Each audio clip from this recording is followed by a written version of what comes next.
then we went to the ghetto, and someone came to the ghetto. He looked like a madman, and he was terribly excited, and he was saying, do you know they're shooting Jews.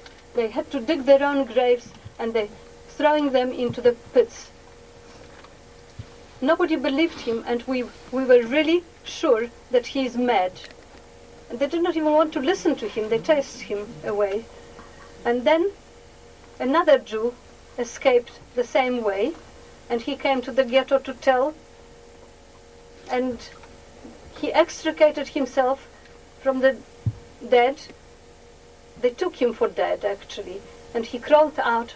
He was still breathing. They did not know that there were still people that were not fully dead, and he crawled out, probably into the forest or wherever behind the trees, and he came to the ghetto, and he said the same thing. And then we realized that he wasn't a madman, that it was something like this. And then, of course, we knew that thousands of them went that way. They were killed that way and murdered.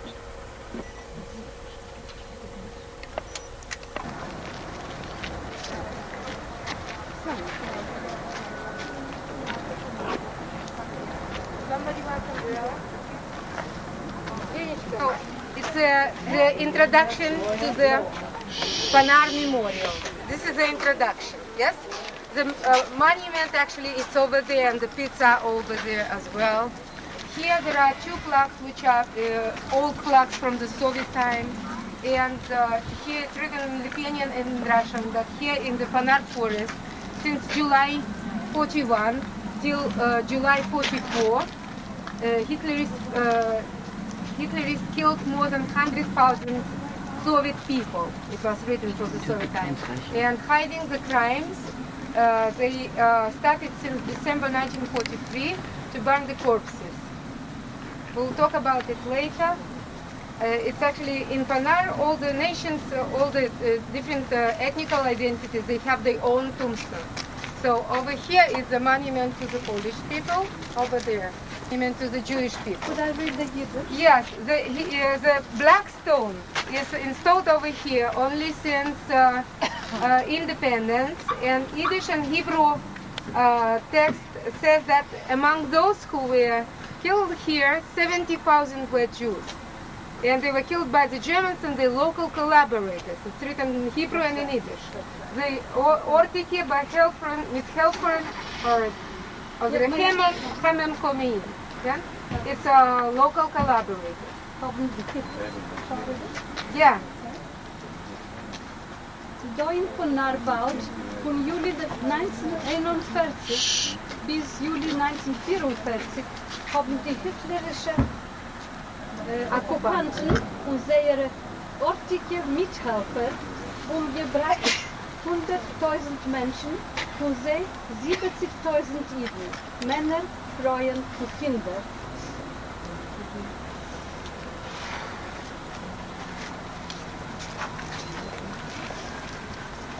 From the railway line, yeah?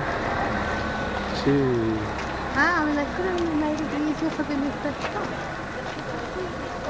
Did you put stuff on? No, Oh. mostly stuff I didn't. Oh, you're putting it in then. If I need If you need you. yeah, mine's in my suitcase in the hotel, so I'm a lot Mine's of use also in there. my Oh, well, if I need, I'll shout. That's beautiful. Oh, that's it. Oh, look, Look at this, eh? no, you don't know her, but anyway. Oh, she said to me, but she could never do the accent. Vilnius.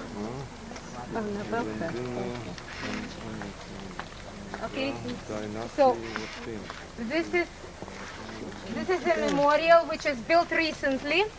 It looks very unnice because it used to be the menorah over here, but it was stolen. It was stolen, the menorah, but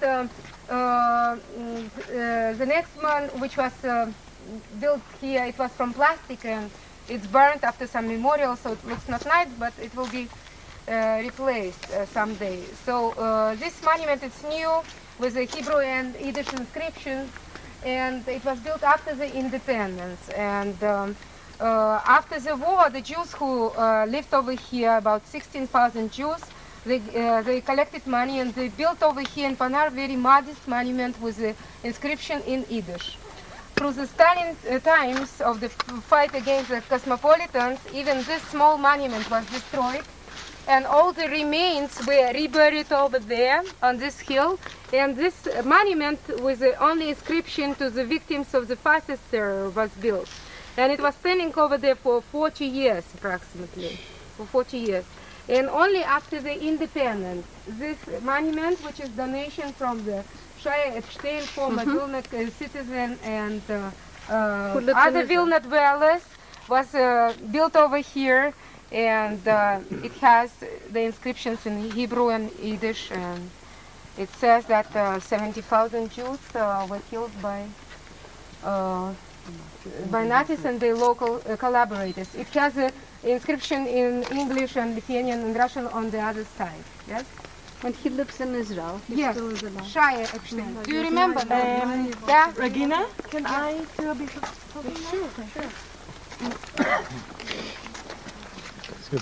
Okay. I want to put things together a little bit. I know people are a little bit confused now. I want to start with the ghetto. I want to put it all together. Sorry. Okay, we visited only the small ghetto. In Vilna there was a big ghetto. I know that few of you are confused. We're throwing small, big, and you don't understand what is actually going on. Let's start from the beginning. Vilna was Polish. You understand that. It was under Poland, so it wasn't part of Lithuania.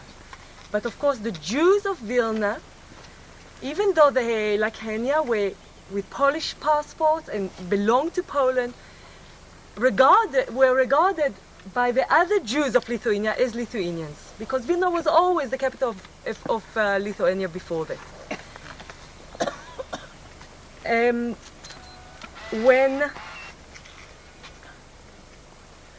When the Russians conquered the eastern side of Poland, Vilna fell into their hands.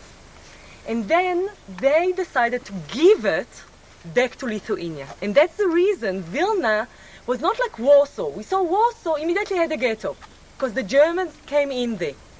Vilna fell into Soviet hands and was given to Lithuania. So for a year, still, Vilna was independent with the rest of Lithuania. But in June 1940, so in September, October, it was given to the Lithuanians. A year later, in June 1940, it was conquered by the Russians, all right? So you understand the order. Oh, the Germans. Russians, 1940, all right? So now, suddenly, the Lithuanian Jews, the Polish Jews, the Jews in Vilna, finding themselves in a year and a half moving from Polish hands into Lithuanian hands, and from Lithuanian hands into Russian hands, all right? You understand the movements. Immediately they're losing everything, because Russians, of course, communism, Bolshevism, is not allowing the Jews to just express themselves and being Jewish. A part of that, when the Germans conquered the west of Poland, a lot of Jews, probably around 15 to 20,000, escaped from the Germans. And where did they go? They went to Vilna. Amongst them, many yeshivas. For example, we saw the yeshiva of Chochmei Lublin, in Lublin. Many of that yeshiva came here. Many of other yeshivas came here to Vilna.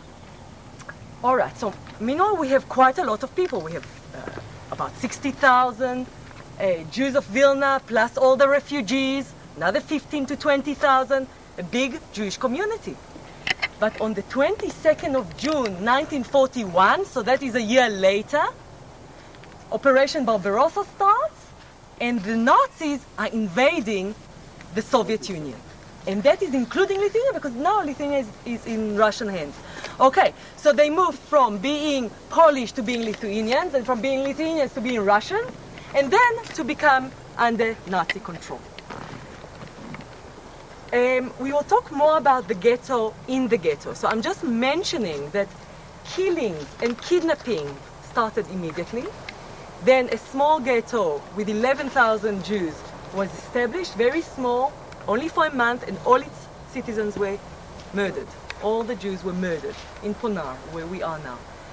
Others were also murdered here, even before that. From 25th of June, when the Nazi army came in, until September, there were kidnappings of about also thousands of Jews that were brought here to Ponar. All right, So this basically was the killing grounds of Vilna. of Vilna. This is where they did all the extermination. Exactly right. Instead of having a concentration camp, for They whatever, had Ponar. this is Ponar. Okay. Now then, there was a bigger ghetto that was established, not then, but at that time, a bigger ghetto, we'll talk about it in more detail, and a lot of the other Jews were in the big ghetto that we will see. A bigger ghetto where you had the Judenrat that existed until 1943, and there were Jews there that worked, and Henia was in the big ghetto. All right, so she wasn't in the small ghetto we saw, she was in the big ghetto. Okay, now Ponar, to get to Ponar now in the whole scenario of things. Ponar, as you said, Ellen, was the killing grounds of Vilna. Not only Vilna, shtetls from around Vilna, even people from Germany sometimes were brought here, from Austria they were brought here. So when you see 70,000 Jews, it's the Jews of Vilna plus others. How were they brought here? We saw in Poland trains. There were not trains here. Most of the people were taken from Vilna by foot. They were walking. It took us 40 minutes to drive from Vilna on bus, and we were sweating and I don't know what else. Can you imagine walking from Vilna, where the prison was, where Henia showed us the prison, in the outskirts of Vilna, to here? Not knowing, and not knowing, because they, of course, the Germans were saying that we, in the beginning, for example, just to give you one lie, okay, who are the very intelligent people? We need people to do the books. We need poor people to organize the administration. It will be a good job. It will be a safe job. Who is willing to come? Of course, a lot of the intelligentsia came, volunteered even to go in many times. Other times, others were kidnapped, taken by force, in the streets, in the houses, and so on. And they went there. Then they were marched kilometers outside. I think it's, 7 or 13 kilometers? Where is Regina? It's about 10 kilometers. 10 kilometers. Yeah. Okay. It's not the road which we Of came. course not. It's not the highway, but Yes, it's the other road. yeah. We came around, but it's still 10 kilometers. And it's to the hill, up to the hill. But let's put something in perspective over here. The local village people were already notifying the people in town that there was killing going on over here. Killings went on here till 1944 for 3 years. Not from Vilna, from other places they brought here people. there was no one So left basically, yet. there was, Yeah. you know, they could have told them that they were going to work for a year or Yeah. 6 months or something like that. In the Oh, beginning, God, what I told maybe- you that about the work, it's only in the beginning, to fool you. Oh. Later on, there is a ghetto, you cannot escape anyway. Yeah, They will that's right. catch you, they will get you, and that is very quickly. You're talking in 2 months, there was a ghetto. Henia will hopefully tell us later. They didn't give them preparation for the ghetto. One day and you had to be in the ghetto. You didn't have a month or 2 or 3 to prepare. Which indicates that probably when the ghettos, when they founded the ghettos, they stopped the mass killings in Ponari, maybe because No, they didn't. They didn't. It's They, not complicated. they needed the ghetto primarily for a concentration place to start taking the people out, and then also for work. So some No people will questions. work, all those that don't work, taken to how do you Ponar, explain that people like my mother were not sent but she anywhere worked. else other than to concentration camps? Yeah. Others were also sent to concentration camp. But that is about the ghetto and the Liquidation different- of It's the in Yeah. the end. Yeah. We are talking about the beginning. I'm They talking were about sent 1941. here to The history is a the little later. camps in 1943, mostly. 1943. Yeah. And why we don't are- you just yeah. continue with your Okay. story? All right. put So, that so basically, okay, let's just continue. So they're marching from Vilna to here. The pits are ready. They don't have to dig pits. This is not like the other shtetls that you'll go to, Mariampol and other shtetls where they had to dig their own pits. No, these were ready because they were the Soviet army. Let me explain something Regina explained, and I'll explain again. It's only in Ponar. In other places they had to dig. You're right. In other places they had to dig. In Ponar, the Russians prepared huge areas for petrol. What was it for? Yes, For petrol. for the Fuel dump. Fuel for tanks. the train. That's it. But they didn't manage to put the tanks yet in. So they were round, huge pits ready for the petrol. But of course they didn't manage to put the petrol in because the Nazis came in, got the people. And it was perfect location. Look around. It's a forest. It's thick as I don't know what. You don't see the villages. You don't see anything. There were witnesses saying we saw people marching. There were witnesses saying we heard them shots. shooting. But you didn't see anything. Apart of some Germans that saw. And they gave us our witness of what they saw. Germans, not the shooters, but other Germans. Drivers and others. That actually wrote down the facts that they saw what they saw. But the pits were ready and they had an order. The order was to take the people. The people didn't know what was going on. They wouldn't take, let's say if they will march 1,000 people here, they will not take all the 1,000 here. I mean, they will take them here, but they will not take them to the pit. They will leave them somewhere else. We'll take 100. And we'll march them. There was a place, I'll show you pictures I have in the car. I'll show you the pictures how it looked. And they marched, and not only they marched like that, seeing what was going on, they ordered the men to put the shirts over their heads, and they would go like that, and they would not see anything. If I had a shirt, I would show you, but basically it's something like that. You put the shirt, you don't see anything. We're marching one after the other. Many times there are witnesses that said they bumped into each other. They couldn't even see where they're going. And when they gone already to the pit, the bottom of the pit, it was too late. They were in already. And then they were shot. And then the next bunch will be brought in. On And top, again, on top. on top of them, and on top of them, and so on and so forth. And in that manner, they filled up the pits. And in the beginning, they didn't burn bodies. It's very much like whoever was with me in Treblinka. The same story. In the beginning, just burying them. Then, in 1943, realizing, wait a minute, the Russians are coming. I mean, the tide was turning. The Russians are coming. They will discover the bodies. We need to, the evidence has to disappear.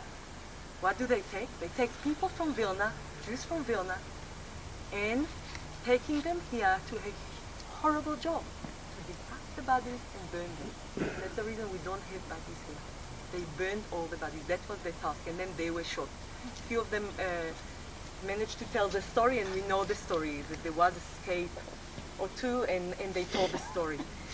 Tali, was any coordination between what was going on with Poland and what was happening? Okay, it's a good question. All right, we talked about the camps and so on. And that is something very important, actually, that I didn't tell you yet. Okay, so let's recap how the war is going. The Nazis went in first to Poland. They established ghettos in Poland. We saw Warsaw, we saw Krakow, we saw Lublin. The Jews are in the ghetto. They're dying in the ghetto from hunger, but there is no final solution. I told you not yet. That they're just living in very difficult conditions in the ghetto. Now we're getting here, to Lithuania, to the Soviet Union.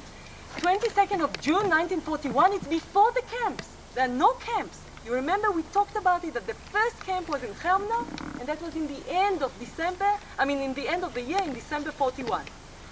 So there are no camps yet. All the camps we saw are from 42. So what is happening? When the Nazis are coming in, they're deciding to start the mass killing of the Jews, a decision that was taken in the highest places.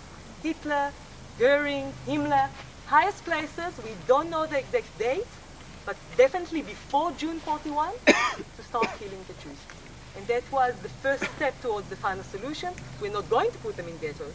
We'll put them in ghettos just to concentrate them, just to use a bit of their work. But the plan is to kill. So, I want you to imagine the German army, the Wehrmacht, conquering. They're going in with the tanks, with whatever, and behind them, the same day, there are special units that are called Einsatzgruppen. Those special units are units A, B, C, and D, and each one of them is divided into commandos.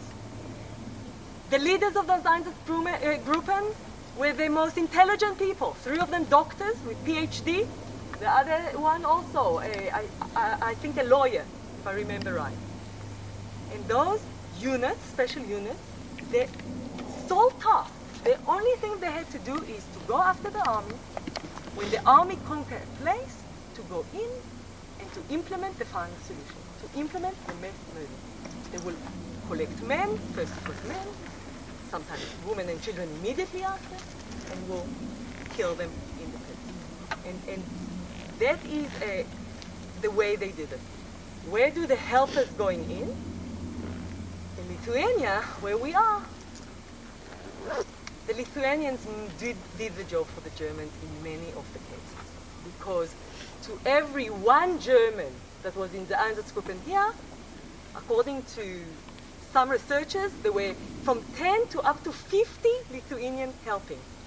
To every 1 German, from 10 to 50 Lithuanian helping in the murder. So in many cases, Lithuanians actually did the auxiliaries, those special partisans they called themselves, were not partisans, were killers, were murdering the Jews even ahead of the Germans in many cases. Here, not here, they were helping to do the job. They claim that they're hating the Jews because the Jews helped the Soviets, the Jews are communists, and they're fighting for the liberation of Lithuania from Jews. And that's the reason they have to kill those Jews. Those bloody Jews have to go away. And those Einsatzgruppen were everywhere. We're going to read a few of the reports of those Einsatzgruppen. One of the very famous one, we'll see it again in Kovna. One of the leaders of those Einsatzkommandos was a man by the name of Karl Jager, a German, very proud of the job he's doing and announcing how many exactly Jews he killed from Kovna to Vilna to Mariupol to Vikomir and so on and so forth, and getting to the number of 137,000 something. I have the exact report, you can have a look at it. Very proudly, even stating how many kids, how many women, how many children in each one of the places, including dates, including to the last detail. So that's more or less what was happening here, and Not names, because names were no names. No, without names, only numbers. No names. Numbers. Yeah. statistics. Yeah. They shot to kill. In some cases, and that's what I'm going to read to you now, in some cases, look, they shot, of course, to kill. There were certain systems to the Einsatzgruppen. Some would shoot when you're standing, some will force others to lie down, some will undress, some will not undress. Many methods.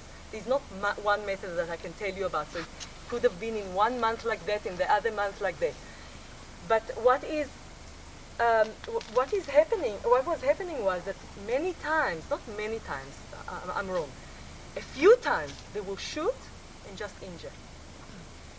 The person will fall down, will pretend to be dead, or maybe will faint, and will lose consciousness for a while. And later on, usually at night, will get out, and those are the 2 that you said that came back and told stories, and there were others, and there were others that even survived the war because they joined the partisans in the forest and so on. I want to read to you a survivor account of one of those. This is a report of a teacher who returned to consciousness and found herself in a mass grave.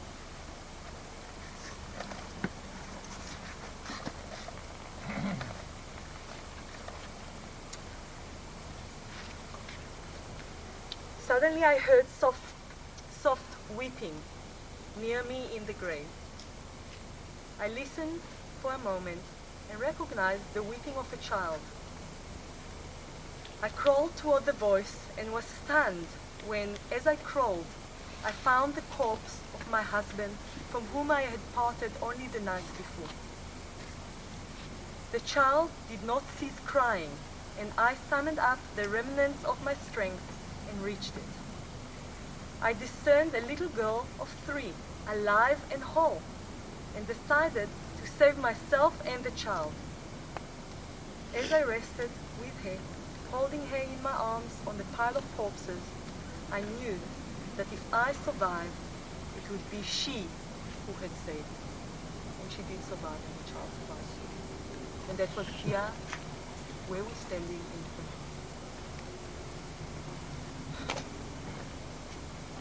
Short eyewitness account. I told you about those Jews that had to come back and burn the bodies, to exhume them, to take them out and burn them. 2 of them survived. 2 of them escaped and survived and immigrated to Israel. Their names are Motke Zeidel and Yitzhak Dugin. They live in Israel and they gave this testimony. In early January 1944, we began digging up the bodies.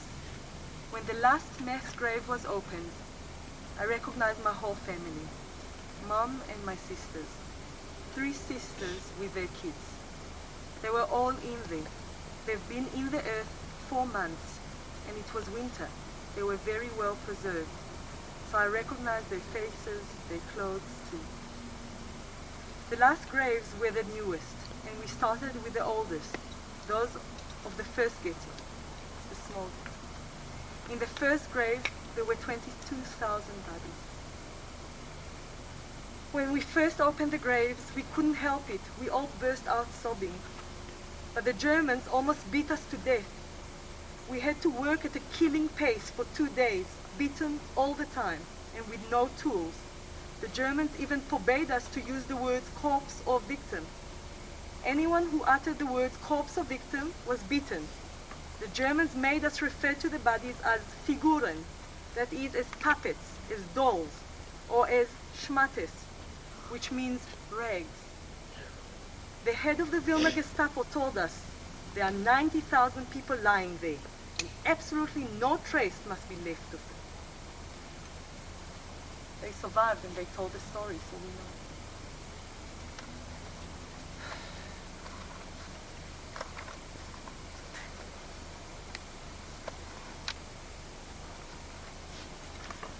The last thing that I want to do before we do the ceremony, and if anyone else has questions, you can ask, but there is a song that was written in Vilna about Ponar during the war, because they knew about Ponar. They knew about Ponar in 41, they knew about Ponar in 42. And they sang the song, it's in Hebrew, and it says, quiet, my son, don't cry, because if the Germans will hear you crying, they will catch us, and then they will take us to Ponar and will kill us there. And that, I think, shows the desperation of the people in the ghetto, some of them hiding, some hiding outside, knowing that if they will be caught, they will be here.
one day maybe you'll get freedom.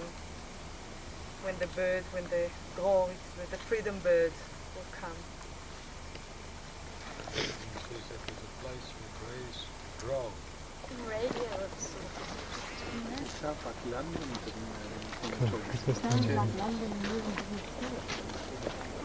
On the tomb that Hitlerist occupants burned corpses with the dug out. Yes? So there was a special technique that they were using. There was such a round wooden structure, and they would be killing, and this wooden structure would be fulfilled with corpses. So they were putting the small layer of the earth on the top and the lime also, and they would be filling it. But it was originally much deeper. So it was the first experience. Lithuanian Jewry was first in line. Just a few things just to explain. Regina said that it was too difficult it was too expensive for the Germans, the shooting. It was very expensive, but it was another thing. Psychologically, it was very difficult for those murderers. It was very difficult to shoot day in and day out, and they encountered a terrible problem, and they had to give vodka, plenty of vodka to the shooters to continue to handle the shooting, and even then they had psychological problems. First of all, they tried to put Germans into the killing, but it didn't work because some of them got insane, and it didn't work actually. So they brought Lithuanians. This was much easier. When we are going to the shtetl, we are going to talk to the people. Many people say that it's by the hands of Lithuanians. All it was done. And actually, most of the people to whom I'm talking, they would not give a credit to those killers. There is such a term which is actually referred to usually with a despise. Žydšaudys, the killer of the Jews. There is such a term. And most of the prophet people in the villages, all the ladies, they are telling that those are our Lithuanians who shot them, our Lithuanians. And sometimes they said that they should be shot because Jews were very kind to us almost all the time. That when it was some trouble, we were going, for example, if somebody from the poor family would die, we will lend money from the Jew and we will pay our priest to make the funeral. And there are many witnesses like that, which I can hear. By talking with the people. Was there nothing done after the war in any way? And until today, nothing is Taken done. over by the Soviets. You mean the war criminals, whether they were sentenced? Yes, of course. Of course. Not many, but few. And now there is a process of sending them out from United States. I just read one editorial that Svinciani Jews killer just was they are coming back in order to escape this extradition procedure. They're coming back. They're telling those criminals, they're telling that they would like to die at their homeland. Yes, but what is the problem now? And it's what actually all the world outside is just so outraged about it, that they are not. They should change the law because the law is that the criminal should be the witness. Still, it's not accused; it's a witness. Should be brought. That the court can't work in absentia. And most of those people, of course, they are old. Those criminals, Lileikis, etc. They are giving the doctors certificate that they are sick. Of course, they are not very well. But I think that Lithuania, in order to get at least her face up, they should change the law because none actually of them who were sent out from America, none stand for the sentence. None was accused. Now it's the report that probably one will be accused because he's not sick. But it's not done yet. So. And on the other hand, it was also the such a process after the independence. It was a process of the giving the forgiveness to those who were accused from the Soviet time for the anti-Sovietic activities. Now they became the heroes. They became so-called wood partisans who were fighting from the forest till even 1953. Among them, not all of them, but among them, there were some percentage of those who escaped to the woods because their hands were bloody. I should say that most of them, they retreated with Germans, and they would live in Australia and Canada and in United States. But some of those who stayed over here would be fighting from the forest with those forest partisans. So it was after the independence, it was this process of what do you call it? When the sentence is forgiven. Amnesty. So among those amnesty cases, there were some cases when it was given to those who participated in mass killings. And Visital Center then discovered, they were working with the prosecutors from us, and they discovered 4 cases like that. But actually it's probably much more, but there is no witness. And those who are witnesses, who are living over here, they just are frightened. Because those who were killers, they suddenly became the heroes, and they're getting big pensions and big compensation, and so on and so on. And people are afraid. I know the lady who is, her name is Riva Bogomolna. She wrote 2 books about mass murders in Butrimonis in the south of Lithuania. And she's very old. She was actually one of the very few Jews who after the war came to witness into the course. And she was looking after them. And she was staying in the village where all her family was killed. And she lived for 3 years in the forest. She was going around. Her address is in Yad Vashem. So she stayed in the same village, and she was working in the shop. Can you imagine the only Jewish woman with her house staying in this village where all her relatives were killed by the same people who were coming to buy the goods from her? She was collecting from each one who would like to tell the story. She was collecting those eyewitnesses written, and she would write them and she would ask them to sign. And afterwards she would go to the court. But she was very, very unique among the Jews as well, because the Jews who stayed over here, they just wanted to forget everything. And she was very determined, very determined. And this lady, she says now that I'm afraid now. Though she is not afraid of anything, believe me. Can you imagine that they burned her house in this Butrimonis? So I'm surprised that she's she is alive. But they burned her house, and the government gave her flat in Vilnius. She's alive. So the person were not only they were told that they are going to walk over here, but it was very loud siren which was walking over here. So it was such a noisy, such a terrible noise that even they would not hear the shooting, and they would let through the channel. And he lost his conscience when he saw the light of the machine gun. So he lost the conscience. He was even not wounded.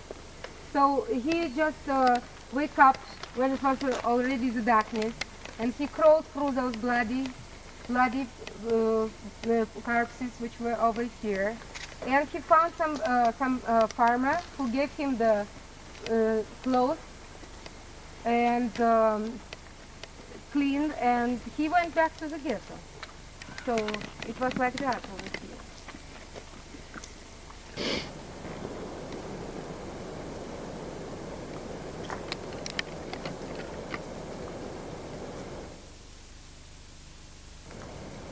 Then they started the job in 43. It was actually after Stalingrad battle when they lost. After the battle near the Arch of Kursk, so-called, it was a very big, heavy battle where they lost. So they started to hesitate whether the victory will be there. And so December 43, they brought over here the people from the ghetto. I should tell you that the ghetto of Vilnius the big ghetto was liquidated on September 43. September 43 it was liquidated. So 2 months later, December, they brought over here people who were hiding in the Malinas, in the hiding places in the ghettos. They were coming out because there was no food, there was no water over there in the ghettos. They were coming out and they were collecting them. From there, and half of the group over here was the prisoners of the war. And the prisoners were also Jewish who were brought over here. So there was a group of 80 people, and they had such a dugouts over here near this pit.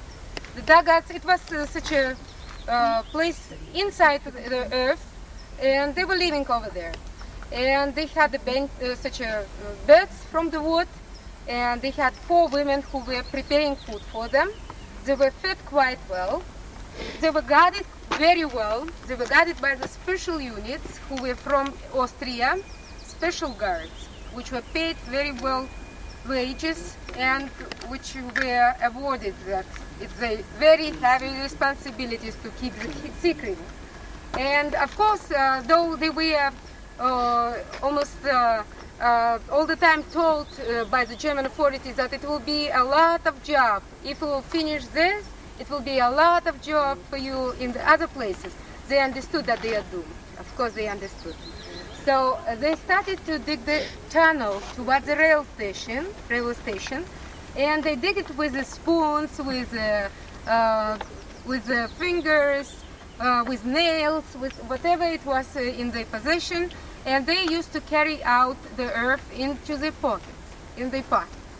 And they managed to do it towards the railways about 30 meters tunnel.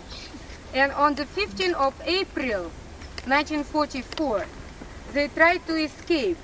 They made the attempt to escape. They didn't know that all the territory around was actually mines. So the half of them, they exploded on the spot, and the other half of them was very easily traced by the Germans. Can you imagine? For 4 months they were burning the corpses. The skin was perpetuated with this terrible odor of the corpses. So it was so easy for the dog the German dog to find them. So half of the survived ones, they also were traced and were killed. But approximately less than 20, about 14 of them, they managed to find the partisans who were in Rudniki forest. And over there, when they came, they were washed every day. And this terrible odor, it came after a month something. Though they were washed every day. There were some of them who died within the partisans already because they were sick. And not only sick, but they were morally exhausted. Even more than that. Yes? So those they came to be witnesses. And anyway, some of the corpses still were there. After this group escaped, there were other people who were brought over here. Other group was brought over here to continue the job.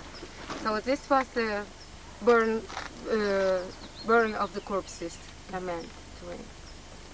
So, and this made such a note. He made a note in Yiddish to commemorate the date when he found his mom and his sisters and the daughters. He wrote a note. Yes, he wrote a note. Say that we as a South African community draw our ancestry from this country.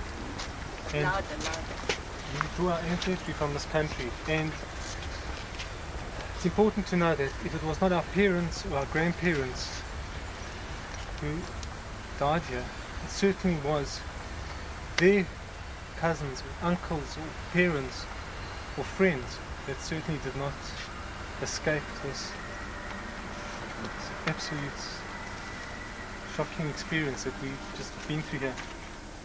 And I think we should all realize, and when I'm saying this, at least have the kavanah to really have an aliyah for the neshamas, and the only way we can really do that and make some sort of gesture is to give charity in their names.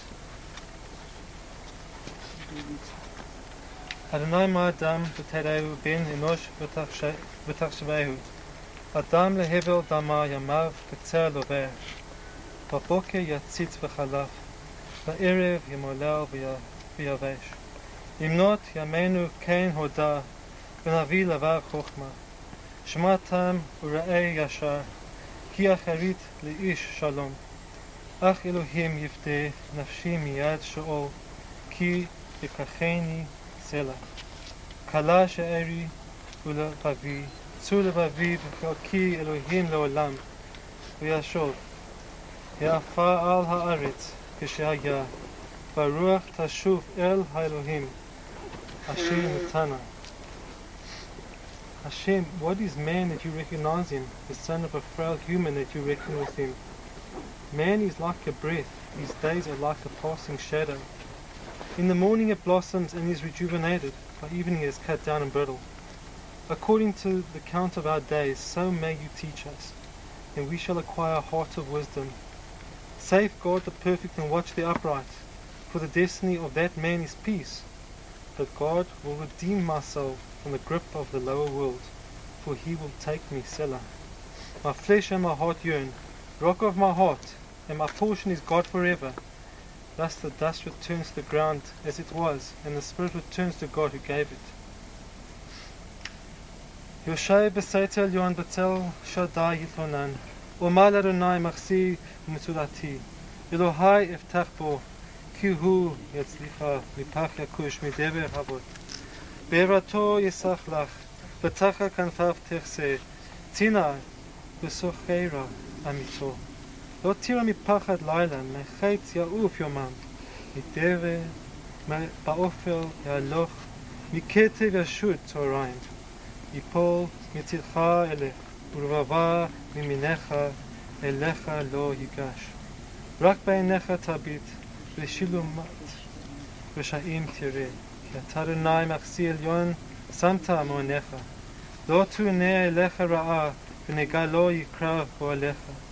כי מלאכיו תצווה לך, לשמרך בכל דרכיך, על כפיים ישאונך, פן תגוף באבן רגליך, על שחל ופתן תדרוך, תרמוס כפיר ותנין, כי בי חשך בהפלתהו, והשבעהו כי ידע שמי, יקראני בעיניהו, עמו אנוכי בצרה, אכלצהו ואכבדהו, אורך ימים אשביעהו, Vareu b'shuati, orich yamim asbiayu, varehu b'shuati. Whoever sits in the refuge of the Most High, he shall dwell in the shadow of the Almighty. I will say of Hashem, He is my refuge and my fortress, my God. I will trust in Him, that He will deliver you from the ensnaring trap and from the devastating pestilence. With His pinion, He will cover you, and beneath His wings you will be protected. Shield and armor is His truth. You shall not be afraid of the terror of night, nor of the arrow that flies by day, nor the pestilence that walks in gloom, nor the destroyer who lays waste at noon. Let 1,000 encamp at your side, and a myriad at your right hand, but you shall not approach. You will merely peer with your eyes, and you will see the retribution of the wicked, because you said, You Hashem are my refuge. You have made the Most High your dwelling place. No evil will befall you, nor will any plague come near your tent. You will charge His angels for you to protect you in all your ways. On your palms they will carry you, lest you strike your foot against a stone. Upon the lion and the viper you will tread. You will trample the young lion and the serpent, for he has yearned for me, and I will deliver him. I will elevate him because he knows my name. He will call upon me, and I will answer him. I am with him in distress. I will release him, and I will honor him. And I will satisfy him with long life and show him my salvation. I will satisfy him with long life and show him my salvation. That was Tehillim 91, Tzadi Aleph. We're now just going to do Kuf Lamed. It's a short one. Shir Malot Mimamakim Karati Adonai. Adonai Shim Abba Koli Tiena Osnecha Chashuvot Lakol Tachninai. Im Avonot Tishmaya Adonai Shmot כל הקדושים הטהורים שימותו ושנהרגו ושנשטחו ונשחטו ושנשרפו ושנטבעו ושנחנקו על קידוש השם בעבור שבלי נדר אתן צדקה בעד הזכרת נשמותיהם. בזכר זה תהיינה נפשותיהם צרורות ביצוע החיים. אם נשמות אברהם, יצחק ויעקב, שרה רבקה רחל ולאה, אם שאר צדיקים וצדקניות שבגן עדן, ונאמר אמן. אמן. שוכן במרומים המצאים מנוחה נוכנה כאן, צבאי השכינה במעלות קדושים וטהורים, כזוהר רקיע מזהירים את נשמות האחים במשפחת סקס, אברהם אברמוביץ', משפחת אברמוביץ', משפחת בלברג, משפחת זיסקין, משפחת שבל, שאול בן אליהו, אברהם בן לב, ראובן בן אברהם, יצחק בן יהודה, שמואל בן יוסף, יצחק בן אליהו, משפחת סיגל, משפחת קייגן, משפחת שר, משפחת נאמן, משפחת שנר, דוב בן טוביה הלוי, בית נשמות, לאה בת נחום, רחל בת מאיר, מרים בת קלייטון, זהבה בת חיים יוסף, שהלכו לעולמם, בעבור שבלי נדר תן צדקה בעת הזכרת נשמותיהם, בגן עדן תהא מנחתם, לכן ועל הרחמים, יסתירם בסתר כנפיו לעולמים, ביצור החיים את נשמותיהם, אדוני הוא נחלתם, וינוחו בשלום על משכבותיהם ולומר אמן. מלא רחמים שוכן במרומים המצאים מנוחה נוכנה על כנפי השכינה, במעלות קדושים וטהורים, כזוהר רקיע מזהירים את נשמות כל הקדושים העותרים שנמותו ושנהרגו ושנשחטו ושנשרפו ושנטבעו ושנחנקו על קידוש השם על ידי הצוררים הגרמנים יימח שמם וזכרם, בעבור שבלי נדר תן צדקה בעת הזכרת נשמותיהם, בגן עדן תהא מנחתם, לכן ועל הרחמים יסירם בסתר כנפיו לעולמים, ביצור החיים את נשמותיהם, אדוני הוא נחלתם, וינוחו בשלום על משכבותיהם ולומר אמן. Amen. Okay, I think all the men should say Kaddish together.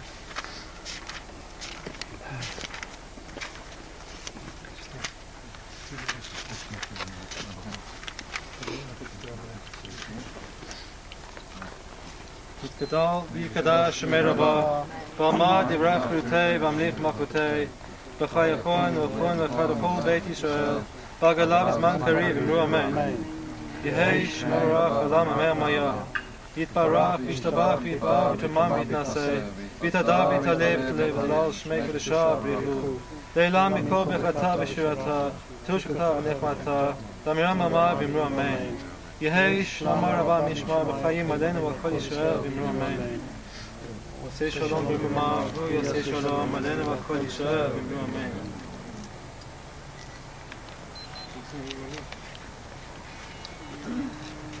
אני מאמין, אני מאמין, אני מאמין, באמונה שלמה בביאת המשיח, בביאת המשיח אני מאמין, אף על פי שיפמע עם כל זה כבילו. אני מאמין, אני מאמין, אני מאמין, באמונה שלמה בביאת המשיח, בביאת המשיח, ואף על פי שיפמע. Gave a cigarette, and then he proposed himself to one of Ghetto of about Vilna Ghetto. They have a lot of physical activities. So he was the one who sits usually in the first row. Notorious, that's correct. What do you remember? What do you remember? I remember that we were all afraid of him. And his orders were just... You know that they formed in Vilnius Ghetto, they formed this resistance organization which was called FPO, United Partisans. So they were united because all parties were represented. So it was the leader, Itzhak Wittenberg, who was communist, and Abba Kovler, and it was Abba Kovler was from Hashomer Hatzair, and it was Yosef Glassman from Beitar. And later some Zionist group of Hachaluts and Hadror, they later joined also the FPO. There was one more independent group of Yehezkel Sheinbaum who actually resisted to the Germans with a machine gun. It's the famous revolt when they fought that it's a liquidation of the ghetto, but it was a group of Germans who came into the ghetto to collect people for the working camps in Estonia. Yes. This I remember vividly, that gate where we used to come out of the gate, into the gate from work. And those policemen, the Lithuanian policemen were probably bribed, I don't know the details, but the Jewish policemen took chances and risks, and as you can see, even children, they used to smuggle a bit of food or anything, and they used to close their eyes and let through the... Yes. On the other hand, when Lubitskaya, the singer, yes? Luba Lubotska was found with a handful of the grain or something she was trying to carry. She was sent to Ponar only for that. Theater, withdrawing troops of the Germans, they were also... Labai ačiū, ponas Karosai, viso gero.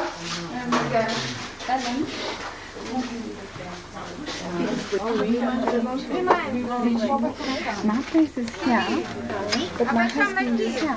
Somebody needs a WC. What's some cable? Yes, this one.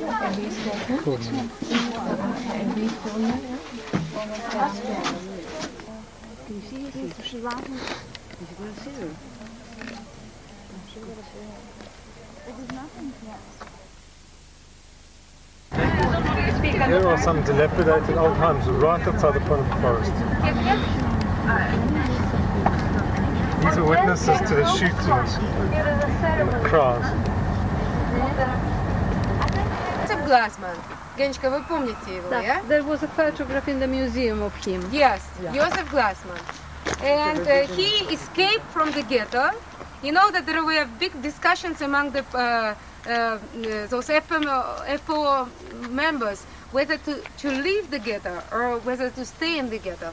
The arguments were like that we are young and we can bury the rifles, we can leave, but with our mothers and fathers, with our elderly people who cannot do it. So there was a lot of discussions. This gentleman, he decided that he should leave, and he left. He was killed near the Narach Lake in Belarus because they partisan troops were discovered by the Germans and they were killed, almost all of them. There was quite a big group with them. Almost all of them were killed. It was on the right side. And you went to Kaiserwald. And I went, yes, they sent us, the first one was Kaiserwald. The ones who went on the other side, where they were dead.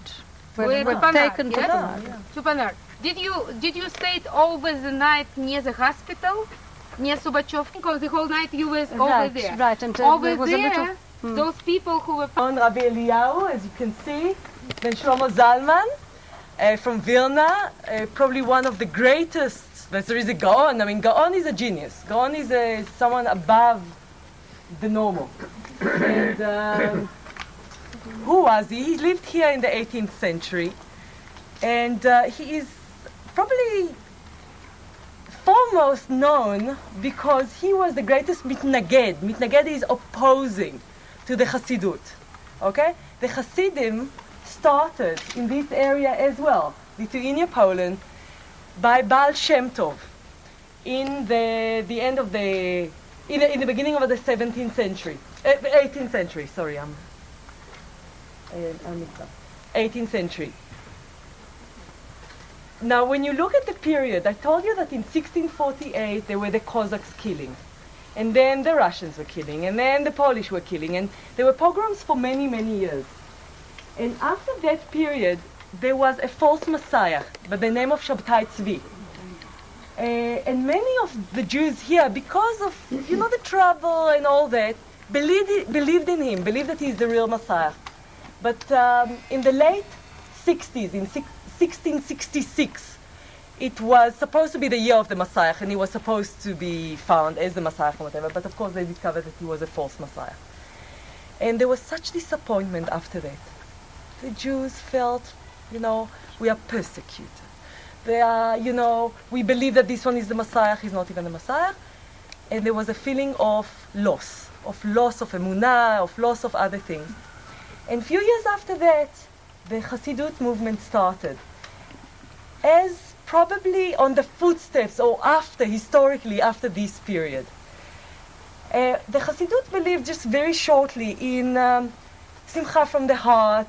Maybe you will tell a little bit more about it, but they believed less in praying and knowing the exact prayers, but more come from the heart, love God really, and be happy with the word of God from the heart. Now, the problem was that Am Yisrael, for years, how did it continue? From studying the Torah, from morning to night, for praying and not doing the Hasidic way. Gaon Vilna did not like the Hasidim. He was scared of them. He thought that this is again a false Messiah. This is again a danger to the soul of the nation. And he believed in it really very hard in his heart. And that's the reason he started this movement of what we call the Misnagdim or Mitnagdim, those that are opposing to the Hasidim. Now, we know that Jews sometimes can be very nasty to each other. That we know. But the Mitnagdim did quite a lot of things against the Hasidim. Not because they hated one another or anything, but because they were afraid that they would destroy the Jewishness. So, for example, from Rabbi Eliyahu and from others came the order to excommunicate all Hasidim, not to rent them houses, not to marry them, not to to sell them anything, to kick them out of the city, not to let them in, because if you let them in, they will take over, and then what will happen to Jewishness? It will go. So there was quite a bit of a war, and that's the reason he is quite famous for starting this Mitnagdim. And by the way, until today, we have Hasidim and we have Mitnagdim, and it is very much, and they will not marry each other usually, and they will not, mix usually, but you'll add that. A part of that, the Gaon Vilna was a real Gaon. They say, first of all, and that is really jealous, that it was enough for him to sleep 2 hours a night. I'm trying, this trip I'm definitely trying, but it's not working. You're succeeding, wow. But I'm not doing what he did. What he used to do was, even in the middle of the night, he would study Talmud, he would study Torah, and he would, sometimes fall asleep. It happens even to the Gaon. So what he would do, he would take a little keran, a little pot, cold water, put his feet inside the cold water. Of course he will not fall asleep. Then he will study a little bit more. And that's how he kept awake, and he studied not only Torah, he was great in languages, in math, in astronomy, in many other things. He was a real genius. People from all over came to speak to him, to learn from him. He was regarded and is regarded until today as one of the brightest lights of Judaism. And I think that this is the time for Michael to add a little bit in Malka about the Zikaron, it's near Tamit over here. Yeah, it's still there? Still there, yeah. So, who is Came back to the fold. They were actually becoming like a fringe movement. They were becoming a totally fringe movement, and because the Gaon of Vilna would not meet with them, they had to realize that they couldn't just be a movement that was for everybody, because you must understand, the Frumas in his time was for the elite only, and the general public, the Jews, were not learning Torah all the time. Where? It's a church, where? She hasn't recognized the house yet. She's behind the tree? The trees are the There's a clump of trees, yeah, you see Wait the a church moment. there. Wait a moment. Будьте любезны, медленно Give едь. him a chance, yeah. Медленно, хорошо?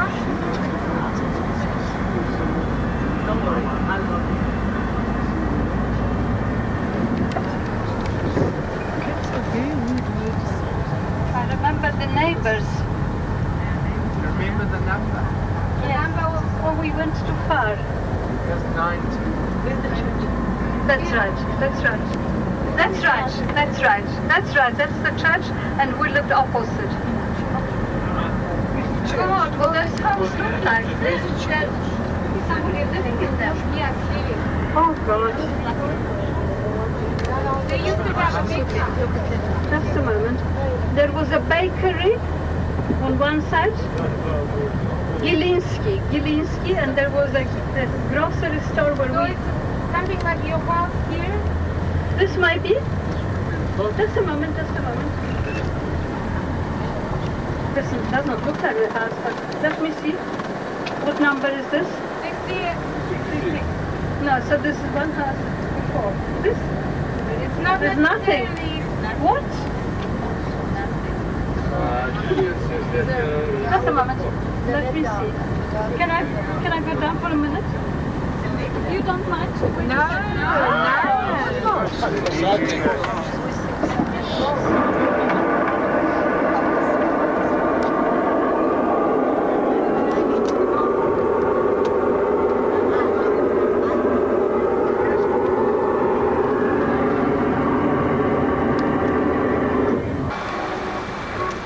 Hamster häftigt där. Han skulle kunna ha sig det.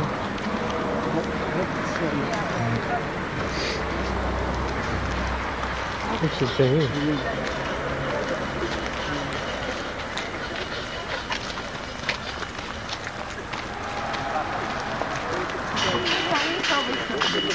There is over here.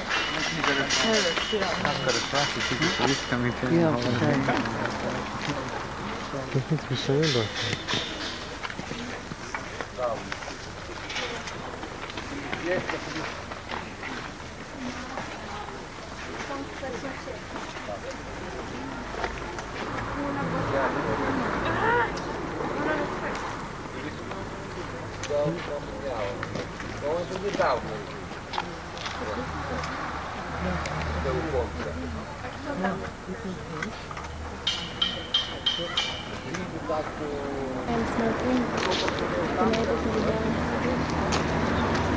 The chemical effect. Just say, Huh? the cop said to stay away from it.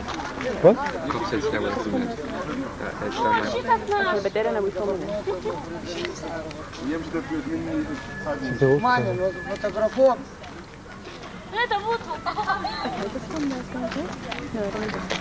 come all the way to take a picture of you.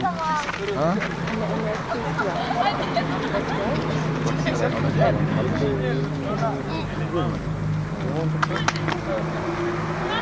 In the hand, huh?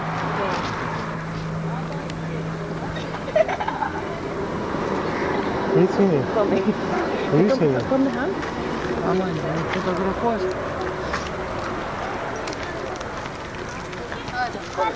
But why is it destroyed? The house is gone.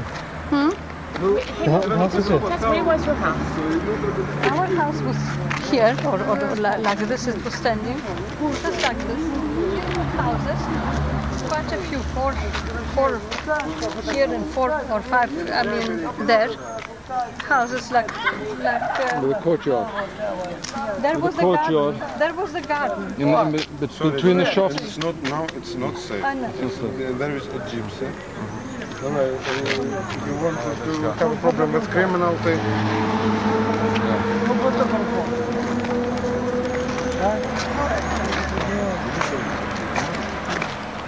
And this is left, my darling. What is the difference?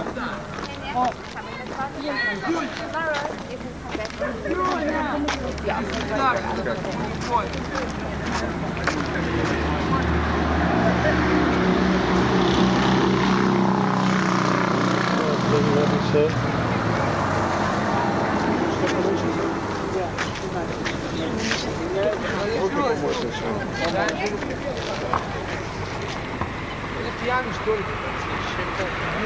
Unbelievable, yeah? Martin, so can I use this? Cool.